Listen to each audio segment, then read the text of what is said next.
What's up everybody, it's Joe here with Joseph Blake Photography, and in today's video we're going to be talking about a bunch of DJI news.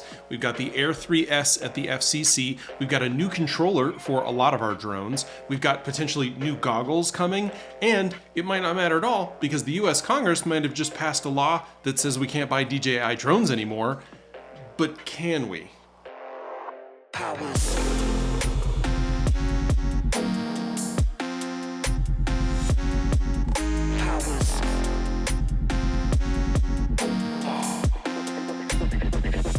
We're going to get into all of that, but first, I'm Joe. This is my channel, Joseph Blake Photography, where we talk about everything that relates to the technical gear side of creation.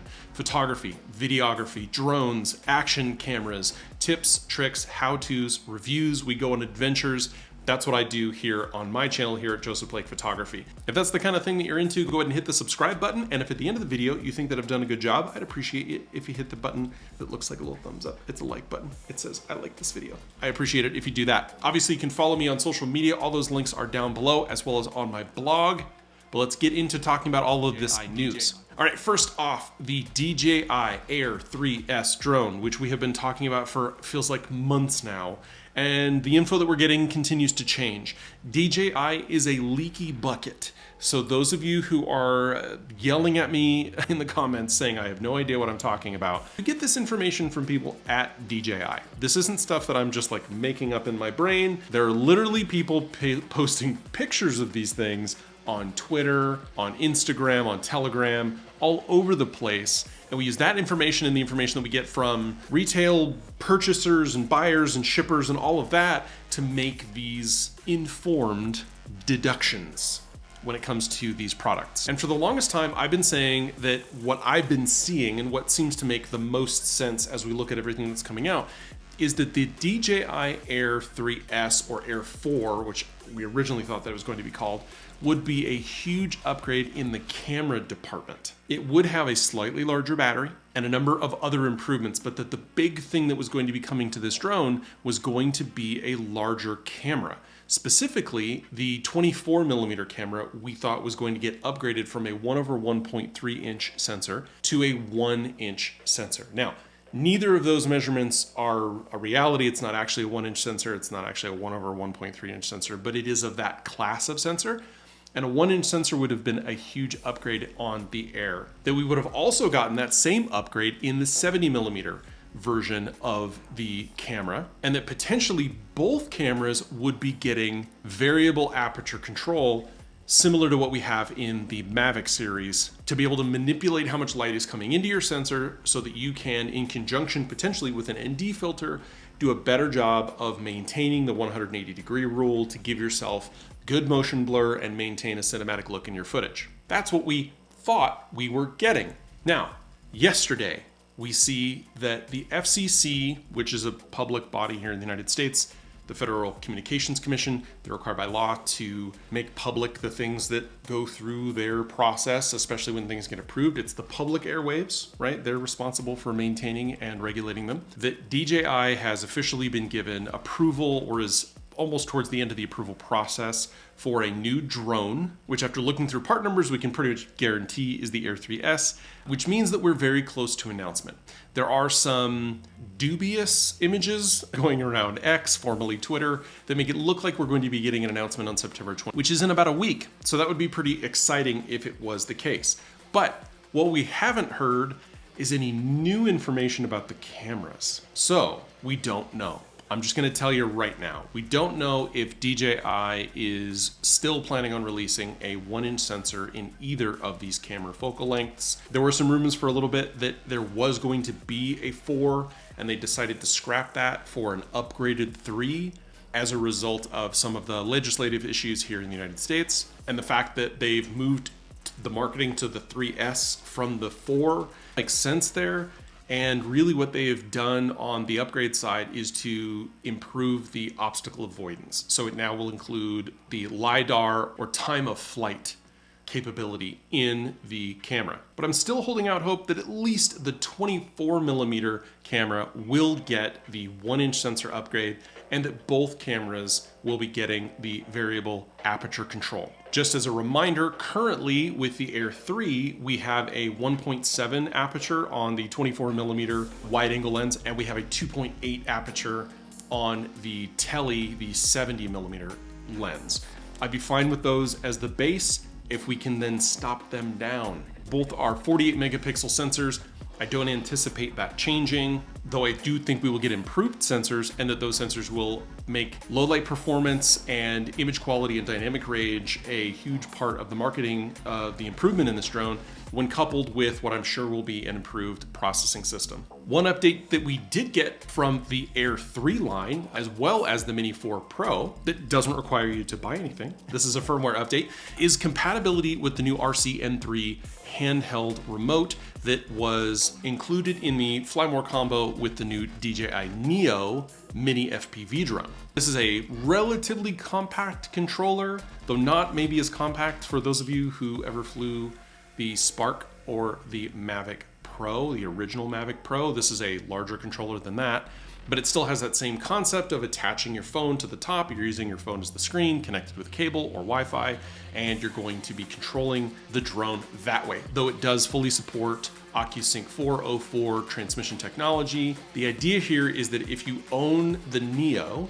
and you own the Air 3 or the Mini 4 Pro and you don't want to swap controllers, you can just use one controller for multiple drones. This firmware update makes that now available. If you purchased the Neo with the controller, you can now use that same controller on a number of your devices. The RC-N3 comes with about 3.5 hours of operational time, takes about 2.5 hours to charge, and weighs 320 grams. So again, if you're someone who is an adventure type like myself, looking to get out into the backcountry with as light a kit as possible, and you've already got your phone with you, this controller makes that a little bit easier. Next, we are also hearing, and we don't have any timelines on this, but we're also hearing that DJI is going to be releasing soon an updated, smaller, lighter weight, slightly less expensive potentially, goggles set for those folks who are purchasing the Neo. We do not know what the specs of these headsets will be. We don't know the cost, but what we do know is that it will be available in a motion control combo kit with the Neo. These are being designed specifically to be compatible with the Neo, though I would assume that they would release a firmware update similar to the controller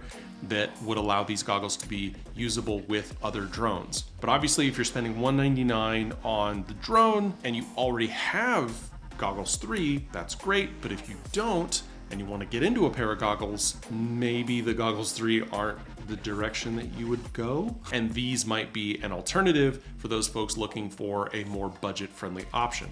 Goggles N3, and I'm sure for Neo, coming soon. More details when we have it on those. Last but not least, I want to talk just for a moment about the passing of the CCP Drones Act in the US House of Representatives this last week. For those of you who do not know, the Senate version of the bill did not include. Previously, this piece of legislation was attached to the Defense Appropriations Bill, but that passed without it included. The US Congress has been involved in this week a thing they call China Week.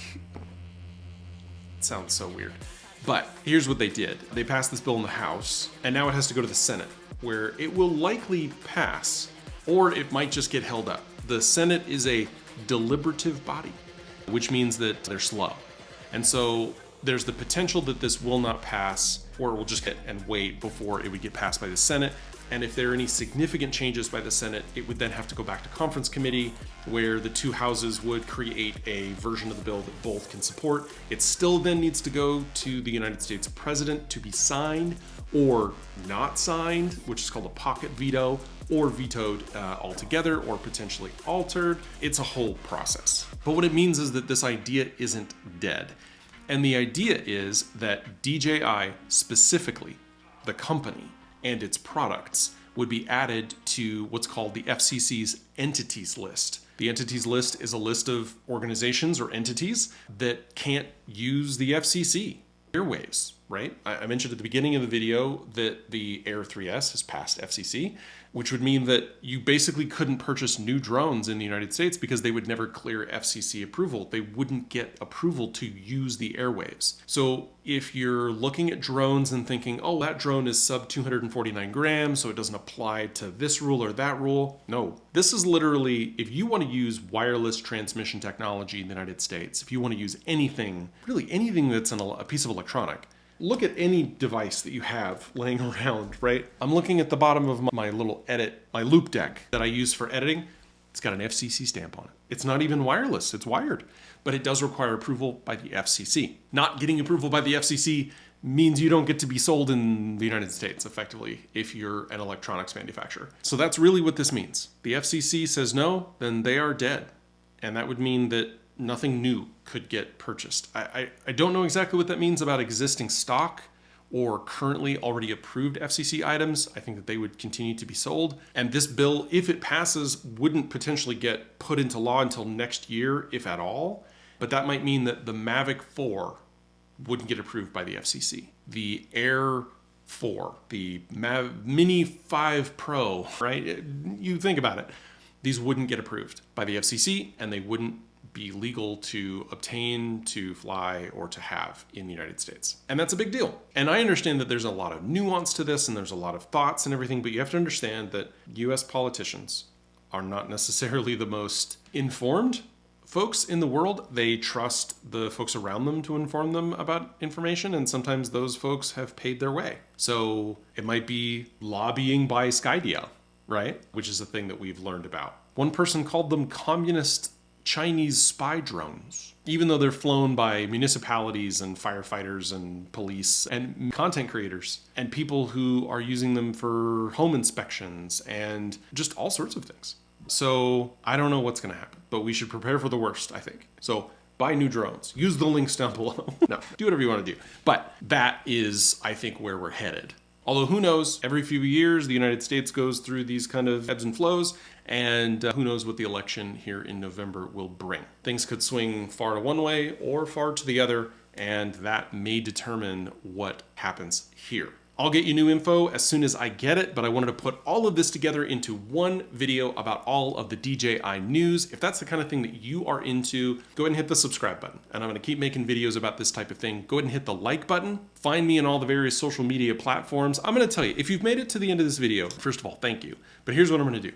I'm going to tell you what my strategy is for social media, right? I'm going to let the cat out of the bag. I'm going to post videos like this about tech and news and gear and reviews on this channel here. I'm gonna start shifting all of my landscape photography and adventure content to my other channel. And I'm going to start creating other channels about other subjects, maybe politics, that I enjoy talking about. And then I'll create short form content for YouTube here and then also for TikTok. If you're interested in my photography, meaning pretty pictures and maybe cool drone footage and stuff that I make, follow me over on Instagram, and because that's really where that stuff's gonna go. I think it's where it's gonna live, especially when I start making more HDR content. So if you're into that, find me over on Instagram, link down below. That's a new Instagram account that I had to create this year because my account got hacked last year.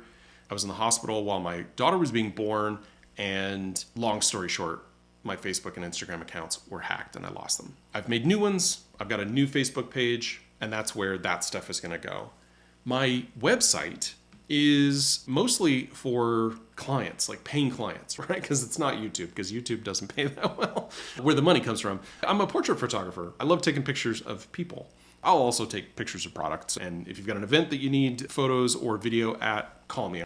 Again, links down below. But that's what I am. And my videos aren't really about that here on YouTube. So my website's gonna look a little different. It's not a news website. And so that's what's on my website, is more stuff about hiring me as a portrait photographer. So if you're in Vegas and you're looking for a portrait photographer, you want headshots, you want a paparazzi to follow you around during the night, senior photos, quinceanera, engagement, links down below, book a session. My calendar's open. But my blog, I'm trying to do a little bit of both. So literally videos that I do here on YouTube that have crossover capability where maybe I'm talking about composition, or I'm talking about how to find a good photographer, or what to get out of a photographer, or how to find a good location, or when golden hour happens and why it's the best light. Those are the types of videos that I'm going to be producing on this channel that will then also make it onto my blog, on my website. Again, if you stopped watching, bye. If you kept watching and you were curious about what my long-term social media strategy is,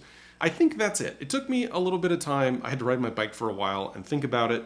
And yeah, and that's it. And also all my biking content is going to end up on a mountain biking channel. You can go find that now, actually. It's up. It's Mountain Bike Missionaries. Again, I'll link it down below if you're into mountain biking. But that's it, right? Everything down below. Let me know what you think in the comments. Thanks so much. See you in the next one.